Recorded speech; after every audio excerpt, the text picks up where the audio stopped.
Hello, everybody. I'm here. And today we're going to look at a movie called The Taking of Deborah Logan.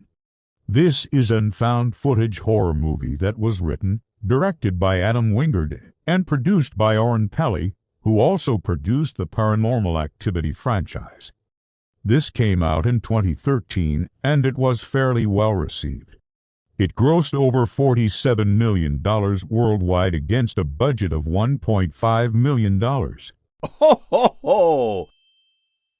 This takes place in America, and it is about a group of filmmakers who are documenting a woman with early-onset dementia. But things take a turn for the worst when they start to uncover some dark secrets about her past. So, let's get started. In 2011, a family living in Ohio hires a film crew from Los Angeles to document the last days of their mother, Deborah Logan, who is suffering from early-onset dementia. Ho, ho, ho! She has 7 days before she turns 60, and they want to make a documentary about the progression of her illness. When the crew arrives at the house, they meet Deborah's daughter, Kelly, who's the one who arranged for this documentary. We also meet her boyfriend, John, who seems to be a little shady. There's also Mitch, who's Deborah's other son from a previous marriage. He's a pastor, which makes his father, who's also a pastor, proud. Ho, ho, ho! Finally, there's Deborah, who doesn't seem to know what's going on. She keeps asking where her late husband is, but he died 2 years ago after getting electrocuted while trimming the hedges. Over the next few days, the film crew sets up cameras around the house and watches as Deborah deteriorates more and more.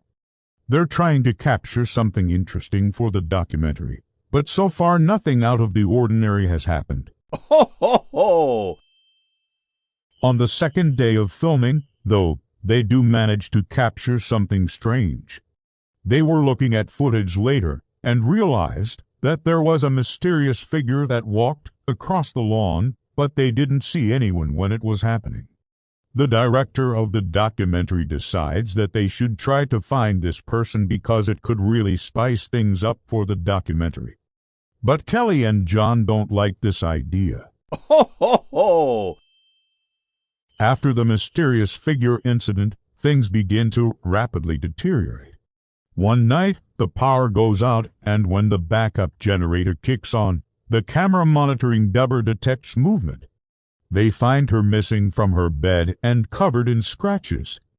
Her eyes are also much more clear, which is strange because she's normally confused and disoriented.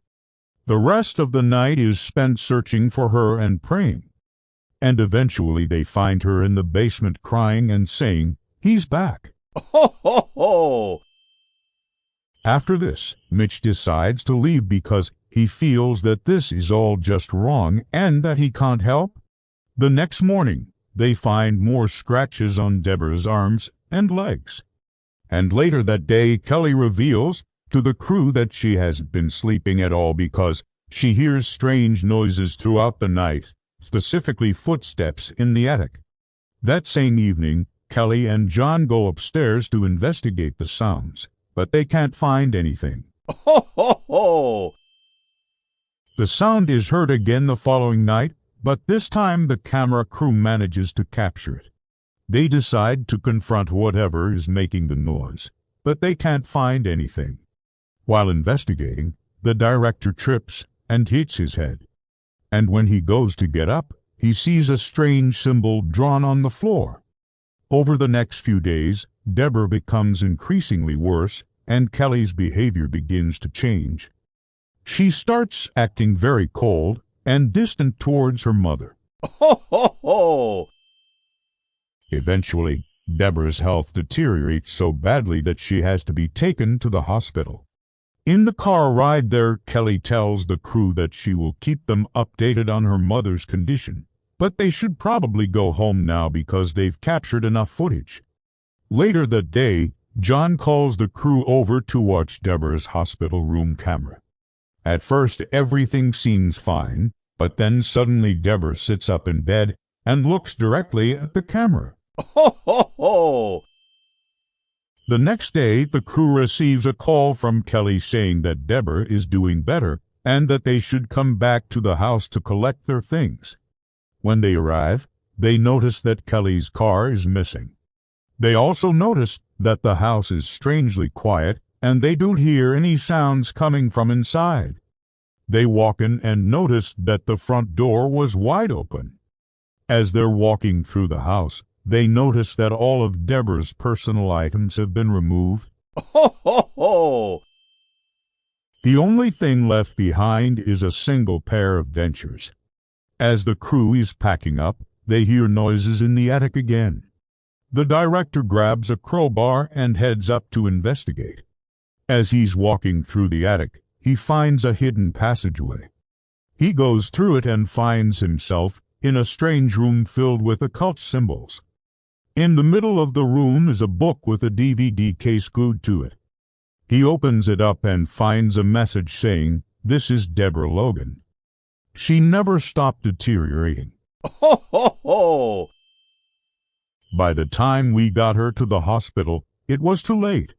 Whatever entity she had inside of her spread to me. Now I am the vessel. I am the vessel. The screen then cuts to black, and when it comes back on, we see the pages of the diary. They reveal that Deborah had similar experiences in other houses that she lived in, including the one that she grew up in.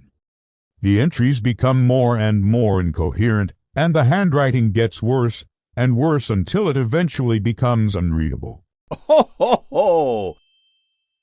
At the very end, the diary is thrown on the ground, and we hear Kelly's voice saying, "Mom, why did you do this to me?" Why? The director then grabs his camera and runs down the hallway. He hides in the basement and turns on the monitors to see if Kelly is still there. All of the screens are filled with static except for the one on Deborah's room. And on it, he sees Kelly standing over Deborah's lifeless body, holding a pair of scissors. As the scene fades to black, we hear Kelly say, Ho, ho, ho! "I need you to get out of there right now. You need to get out of there." Then the power cuts out and the screen goes completely black. The director, along with the cameraman and sound guy, frantically try to find a way out of the house. The cameraman grabs one of the battery-operated cameras, and they decide to hide in the basement while they wait for the police to arrive. Ho, ho, ho! Once they're there, they look at the monitor and realize that they're being stalked by whatever entity is possessing Kelly. The camera runs out of battery and the screen goes black. We then see the camera lying on the ground with the lens scratched up and the screen showing static. The movie was actually filmed in a house in Cleveland, Ohio, but it's not the same house that was used in the movie.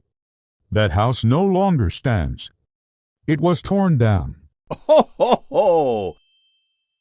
If you look really closely in some of the scenes, you can see that the crew was actually filming with a red camera. Red cameras are typically not allowed in hospitals. So that's how they got the footage of Deborah sitting up in bed.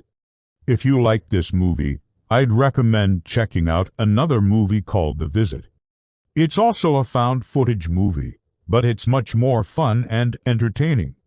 Let me know your thoughts on this movie in the comments below. Ho, ho, ho! Also, I just want to say thank you to everyone who's been supporting these videos. It means a lot to me. I hope you have a great day or night wherever you are in the world, and I'll see you next time. Ho, ho, ho!